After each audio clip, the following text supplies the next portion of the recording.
Assalamualaikum warahmatullahi wabarakatuh.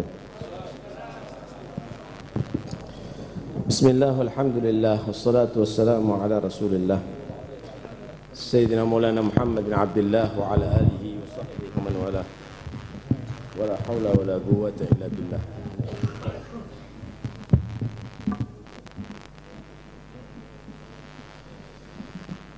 Terjemah daripada Kitab Fusul Ilmiyah Ulusul Hikamiyah, fasal ke-25. Bagi tokoh sepatutnya jangan sampai memuji atau mengagungkan orang yang bodoh, sekalipun punya nasab yang baik dan salaf yang soleh.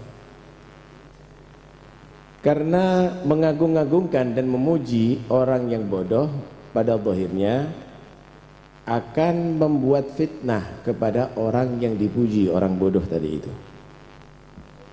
Dan dia akan tertipu dengan pujian tadi itu, serta akan membuat dia tadi itu menganggap tidak perlu beramal soleh. Dia akan menjadi orang yang lupa, terlena untuk persiapan akhiratnya, karena menganggap cukup dengan amal datuknya dia akan selamat.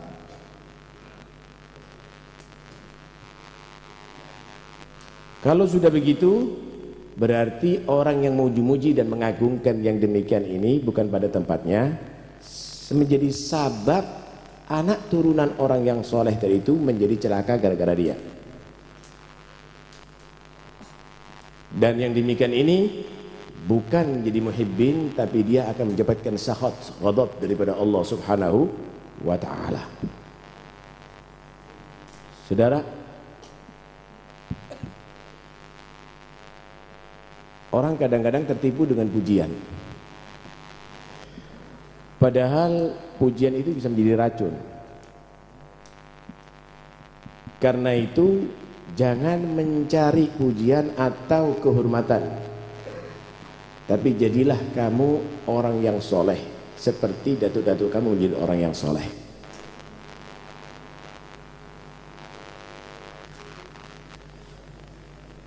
Dan orang yang bodoh akan menjadi terlena dengan pujian tadi itu,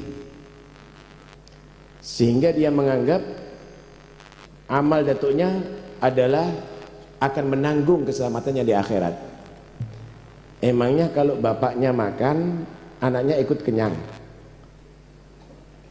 Ya, yang kenyang yang makan, saudara. Anaknya harus makan juga. Emangnya kalau bapaknya alim, anaknya pasti alim? Ya, anaknya harus belajar. Nggak ada ceritanya orang tua tadi itu akan menjadi penyelamat anaknya, kecuali anaknya ada ittiba', kecuali anaknya mengikuti jejak orang tuanya. Alladzina amanu wa amilus shalihat wattaba'athum dzurriyyatuhum biiman, baru alhaqna bihim dzurriyyatahum. Ada iman dan ada ittiba', saudara. Sekalipun tidak bisa sebesar, segede daripada datuk-datuknya, maka insya Allah akan digabungkan.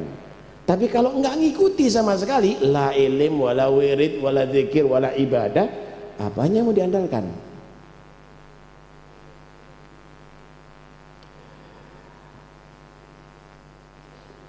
Mana mungkin hanya karena nasab yang bagus, turunan orang-orang yang soleh akan menjadi tanda keselamatan. Lihat bagaimana Nabi SAW menasihatkan kepada putrinya Siti Fatimah. Jadi nasihat Siti Fatimah ini perlu didengarkan oleh semua syarifah. Ya Fatimah binta Muhammad, la ughni anki minallahi syai'a. Wahai Fatimah putri Muhammad, aku tidak mampu nanti di hari kiamat untuk menolong kamu jika kamu tidak beramal soleh.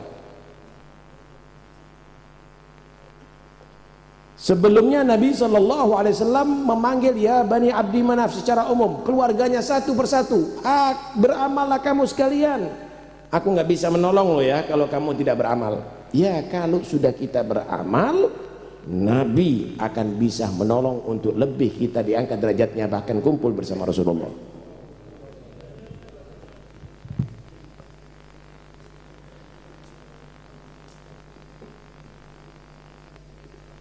Seseorang pernah dipuji di hadapan Rasulullah sallallahu alaihi wasallam oleh temannya.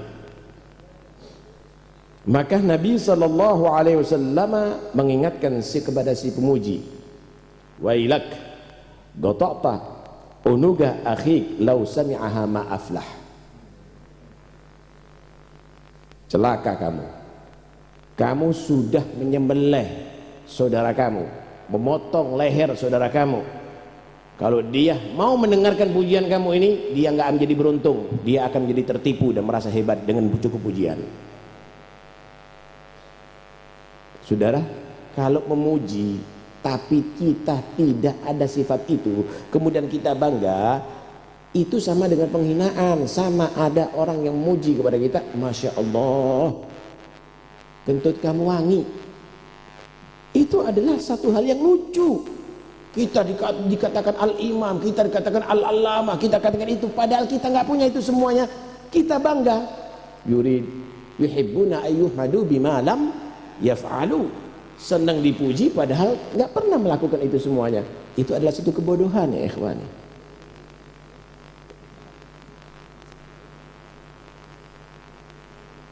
Dalam hadis yang lain Nabi SAW bersabda,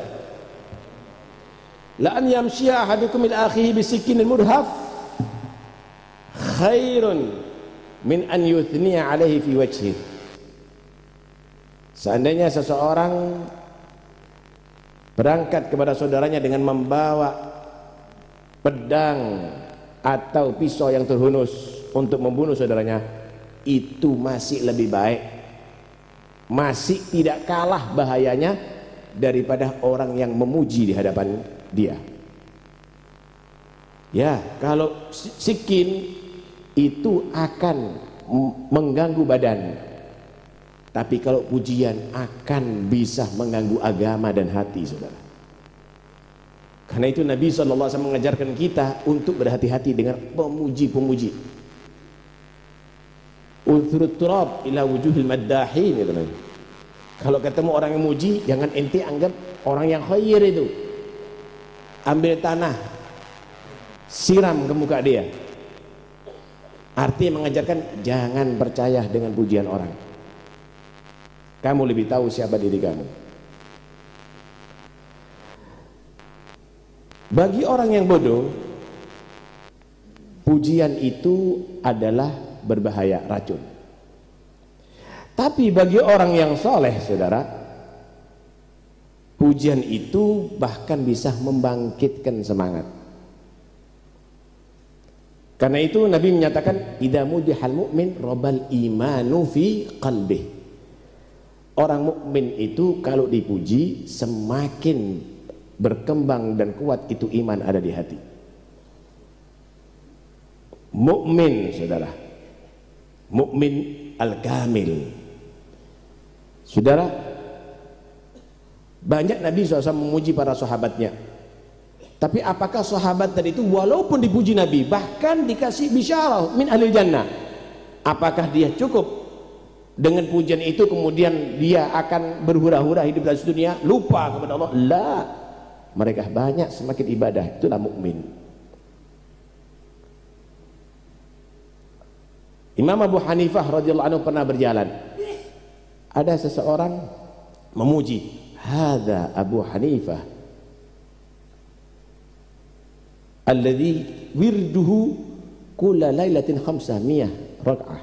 Ini Abu Hanifah alladzi wirduhu, yang setiap malam wiridnya 1000 rakaat, bukan 500, 1000 rakaat. Kata Muhammad bin Fah, astaghfirullahaladzim, ini orang husnudzon sama ana, padahal ana masih 500 rakaat. Ana udah dipuji 1000 rakaat, mulai sekarang aku harus melaksanakan 1000 rakaat. Kalau kita kan enggak, kita tidur sampai subuh, kadang-kadang jam 7 dikatakan al-qiyamul lail farhan. Ajib.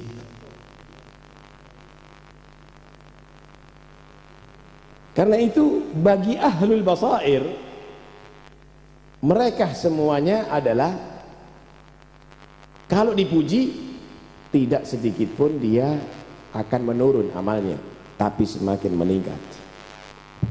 Cuma yang ahlul basair ini sedikit. Ahlul ghurur, ahlul jahl yang tadi itu banyak. Karena itu kita jangan menganggap wah kita ahlul basair.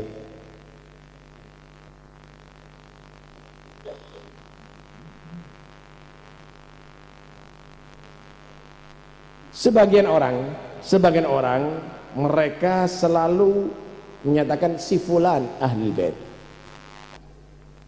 Dia melakukan banyak kesalahan, maksiat, perbuatan dosa. Ada yang muji, nggak apa-apa. Ahlul bait itu la tadurruhu dzunub.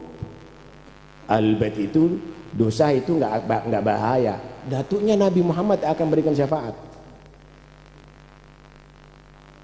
Ini orang harus bertanggung jawab dengan ucapannya di hari kiamat, dan bisa akan merusak ahlul bait dengan ucapan model begini.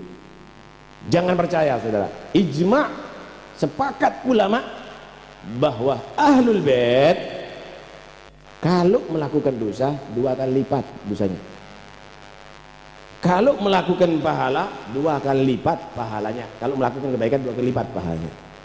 Dengarkan firman Allah Subhanahu wa taala, ya nisa'an nabi man ya'ti minkunna bi fahishatin bayyinah yudha'af lahal 'adzab dha'fain wa kana dzalika 'ala Allah yasira. Wahai istri-istri Nabi, semua keluarga Nabi tentunya, dan ini juga harus dengarkan oleh para syaraif. Siapa yang melakukan di antara kalian perbuatan dosa, maka 2 kali dilipatkan siksanya oleh Allah Subhanahu wa taala. Dan itu mudah bagi Allah. Kenapa? Memang nggak pantas Allah nyiksa. Dikasih nikmat turunan orang yang soleh tapi melakukan yang tidak baik.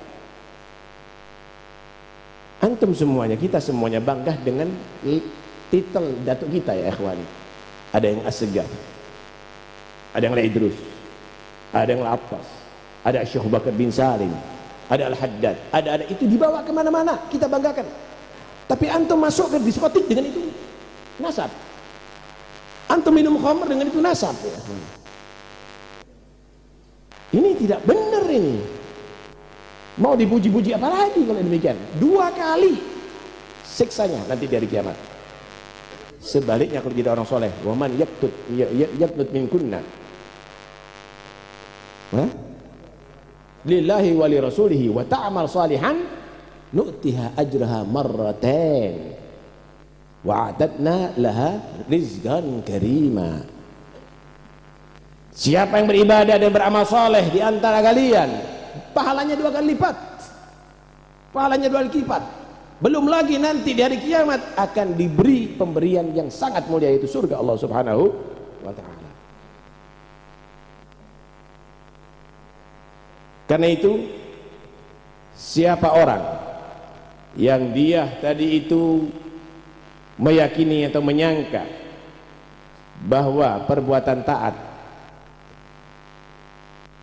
dan perbuatan maksiat, meninggalkan perbuatan taat dan melakukan perbuatan dosa, itu adalah tidak madarat bagi orang yang punya nasab yang baik atau orang tua yang soleh, maka itu adalah kebodohan. Ya memang bagi ahlul bait punya kemuliaan karena nasab saudara, ya. Karena itu siapapun ahlul bait maka wajib bagi umat untuk mencintainya, wajib untuk mencintainya. Tapi jangan dibumbung, jangan ahlul bait ini diangkat-angkat. Kalau ada yang maksiat, kalau ada yang keliru, kalau ada yang tidak baik, hendaknya kamu menasehati, hendaknya kamu membimbing seperti kamu membimbing anaknya kamu atau lebih. Jangan dicaci-caci, jangan dihajar habis. Kenapa?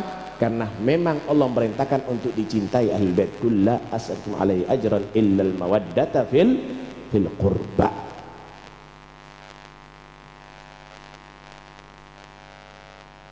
Sama sebenarnya turunan ulama turunan orang yang soleh, sama. Artinya jangan sampai kita tidak hargai datuk-datuknya. Masyhadnya harus melihat kepada yang lebih tinggi. Antum kalau menghormati sesama habaib atau turunan orang saleh, lihat datuknya, maka kehormatan kamu ittisal, akan bersambung dengan datuknya nantinya. Disinilah Sayyidina Abu Bakar As-Siddiq radhiyallahu anhu, beliau berkata, urgubu Muhammadan fi ahli baitih. Hendaknya kamu tadi itu membantu, memperhatikan Nabi Muhammad sekarang ada di keluarganya. Nabinya sudah meninggal, pingin bantu keluarganya, pingin menolong, tolong keluarganya. Karena sesungguhnya kalau masyhadnya kamu melihat Nabi Muhammad, itu Nabi akan bangga dengan anda nantinya. Ya, bukan dengan memuji-muji aja, membimbing juga, saudara. Diceritakan ada Sultan Al-Kathiri ada di Hadramut, melihat satu sayyid, dia tadi itu tidak bergabung dalam majlis-majlis atau halaqah ilmiah daripada para habaib. Ya, kumpul ada di trotoar, mungkin di Sasa atau yang lainnya mungkin ya. Sultan Al-Kathiri ini melihat, ini kok nggak sama dengan lainnya, diambil masuk ke penjara. Loh, apa salah saya? Salah kamu karena sayyid kamu tidak bergabung dengan sadah yang lainnya.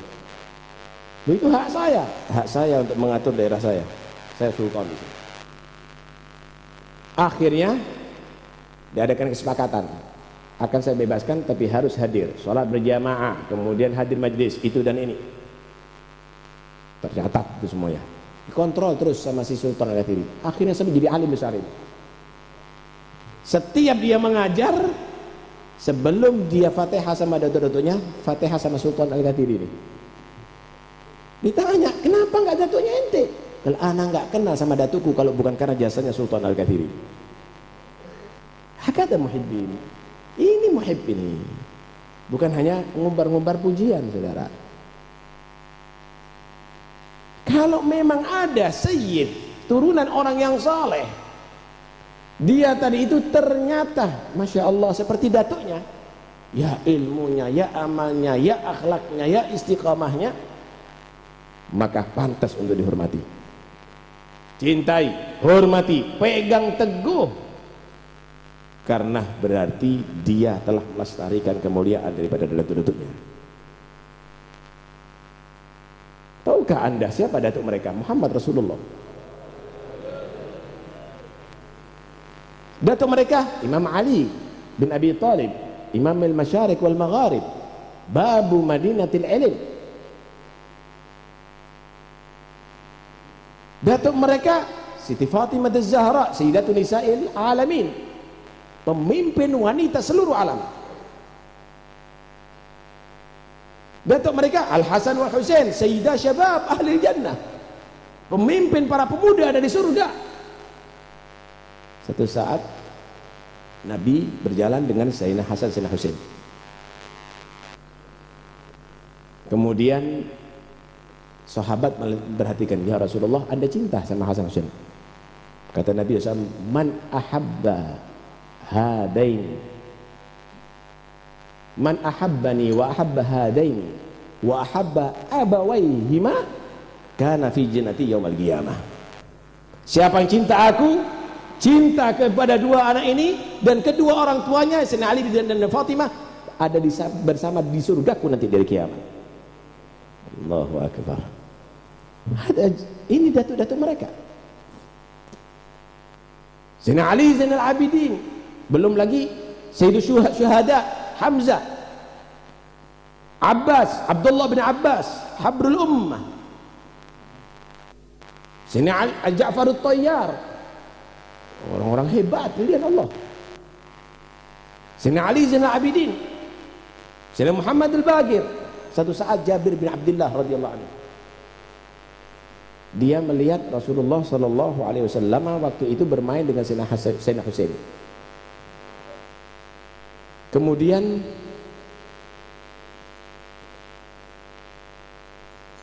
Rasulullah sallallahu alaihi wasallam berkata kepada Jabir, "Ya Jabir, bakal akan dilahirkan dari anakku ini seorang anak laki namanya Ali. Nanti di hari kiamat akan dikumandangkan liyagum sayyidul abidin fayagumu waladu hada." Di hari kiamat akan dikumandangkan hendaknya pemimpin orang ahli ibadah bangun. Ketika ada di mahsyar, maka yang bangun anaknya ini. Tsumma yuladu lahu maulud yugalu Muhammad. Nanti dari anaknya dia akan lahir anak laki namanya Muhammad. Kalau ketemu dengan dia wahai Jabir, sampaikan salamku kepada dia, datuknya. Ini Jabir bin Abdullah panjang umur. Satu saat pergi ke kota Madinah, ngelihat satu anak ini nggak sama dengan yang lainnya, nur begitu. Tanya, inti siapa? Aku Muhammad itu. Muhammad bin siapa? Bin Ali, bin Ali. Bin siapa? Bin Husain. Kaget dia. Ingat Nabi. Rasulullah kirim salam kepada kamu. Siapa kamu? Aku sahabat Jabir bin Abdullah, diceritakan. Enggak lama meninggal dunia. Jabir bin Abdullah. Oke, syahadah dari Nabi. Al-Bagir li'annahu yabgharul ilm. Dikatakan Al-Bagir karena menggali ilmu. Ja'far Shadiq, putranya Ja'far Shadiq. Lihat bagaimana nasihatnya Sayyidina Muhammad Al-Bagir kepada Ja'far Shadiq. Ini perlu kita nasihatkan kepada anak kita. Jangan puja-puji.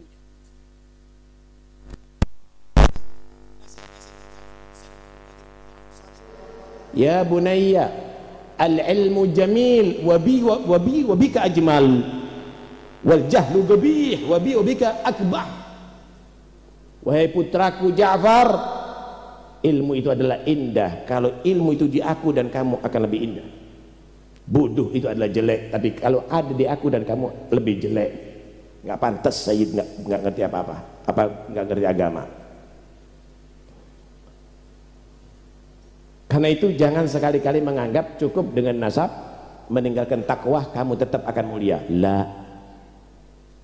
La amruka mal insanu illa ibnu dinihi fala tatriki taqwa tikalan ala nasab. Manusia itu dinilai adalah karena agamanya. Jangan sekali-kali kamu meninggalkan takwa hanya mengandalkan nasab.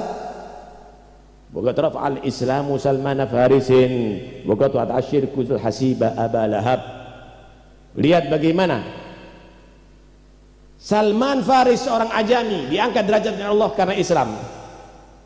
Abu Lahab yang nasabnya bagus, pamannya Rasulullah, jatuh martabatnya karena syirik. Idza lam takun nafsu syarifi ka aslihi famada alladhi yughni rifa'ul manasibi. Kalau manusia yang jadi turunan orang baik nggak seperti datuknya, apa gunanya ente ditokohkan oleh orang? Kalau hanya sekedar ente ahli hura-hura, lupa kepada Allah, apa perlunya ente panggil Habib? Apa nilainya kamu panggil itu semuanya? Datuknya kita panggil Habib, kenapa? Dicium tangannya, kenapa? Diambil berkahnya, kenapa? Wa ma yanfa'ul aslu min Hashimin idza kanatin nafsu min Bahilah. Datuknya dari Bani Hashim, tapi moralnya moral Bahilah, suku yang terendah. Jangan kita demikian ya ikhwani. Bukanlah orang yang hebat, laisal fata man yaqulu kana abi, innal fata man yaqulu ha anada. Bukanlah pemuda yang bisa dibanggakan kalau pandai menceritakan datuk-datuknya hebat, tapi pemuda yang pandai adalah ini aku sama seperti datukku. Ala kulli hal, kapan kita melihat sayyid yang bagus, ambil berkahnya, karena dia adalah turunan orang yang hebat dan dia insya Allah akan menjadi orang yang penuh berkah. Tapi kalau memang kita melihat tidak baik, hormati karena datuknya. berusahalah untuk mengembalikan ke jalan yang benar. Begitu juga turunan ulama, turunan orang-orang yang soleh, hormati karena datuknya yang soleh, jangan sampai dihinakan. Jangan dianggap turunan itu juga tidak ada pengaruh. Juga ada pengaruh saudara, insya Allah, asal kita mau ngikuti. Bagaimana Allah menceritakan ashabul gulamain, dua anak yatim, yang mana Nabi Musa sama Khidir membangun pagar yang mau roboh. Maka Khidir menerangkan ammal jidaru fakana li ghulamaini yatimaini fil madinah wa kana tahtahu kanzul lahumā wa kana abuhuma salihah fa arada rabbuka farada rabbuka yablugha ashaddu ma wasakhrijakan zawma rahmatan rabbik. Adapun dinding yang mau roboh ini sengaja kita tonjok, kata Khidir kepada Musa, Nabi Musa alaihi wassalam, itu karena di bawahnya ada simpenan harta terhadap dua anak yatim. Kenapa Allah diperintahkan Khidir untuk menonjok dari itu? Khawatir akan diambil sama orang. Allah menghendaki harta orang soleh, datuknya yang ketujuh dari ibu itu orang soleh. Harta orang soleh itu sampai kepada turunannya yang ketujuh. Allah menghendaki itu adalah harta sampai kepada turunan yang ketujuh. Rahmatan rabbik, itu adalah satu bentuk rahmah kepada Allah.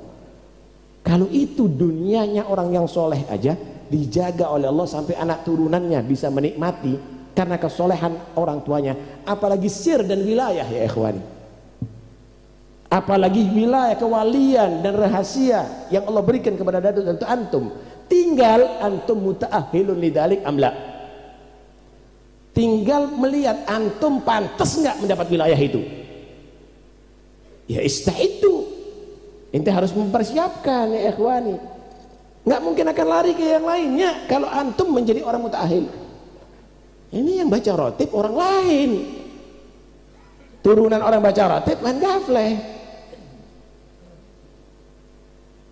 wirid-wiridnya orang lain yang baca, kitabnya orang lain buat pengajian, ini nggak ada.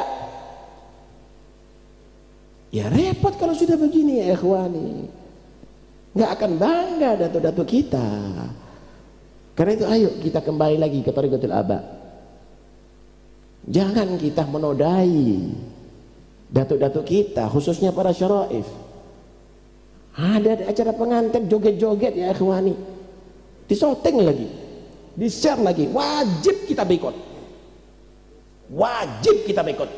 Katakan sama istri Anda, kalau mendapatkan itu keluar, wajib hukumnya. Hatta siapa? Nggak bener ya ikhwani.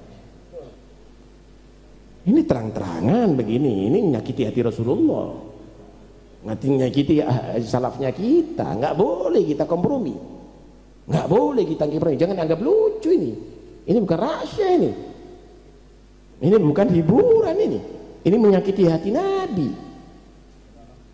Karena itu ayo kita harus kompak Ahlul Bait, kita harus kompak para sada, kita ajak mereka kembali kepada Thariqatul Ajdad, kita hidupkan ada di rumah tangga kita. Kita nasihatkan kepada anak kita, jangan tertipu dengan nasab. Harus kemuliaan amal, kemuliaan ilmu, kemuliaan akhlak, kemuliaan istiqamah, harus kamu miliki itu juga. Kemudian tampillah kamu menjadi orang yang takwa kepada Allah Subhanahu wa taala, karena kamu adalah dipilih oleh Allah menjadi turunan Rasulullah sallallahu alaihi wasallam. Mudah-mudahan insyaallah ya, ini ana hanya menterjemah. Ini bukan ana mau nyetir, enggak. Ini kalamnya Habibullah Haddad. Tapi yang jelas mudah-mudahan walaupun pahit ente terima untuk obat saudara. Iya, kalau biasanya dipuja-puji, ini Habibullah Haddad marah kepada kita sekarang. Tapi ini semuanya adalah demi untuk kebaikan kita. Mudah-mudahan insyaallah kita dijadikan turunan orang yang saleh yang bisa mengikuti jejak orang yang saleh. Amin ya rabbal alamin. Wassallallahu ala sayyidina Muhammad wa alihi wasallam. Alhamdulillahirabbil alamin.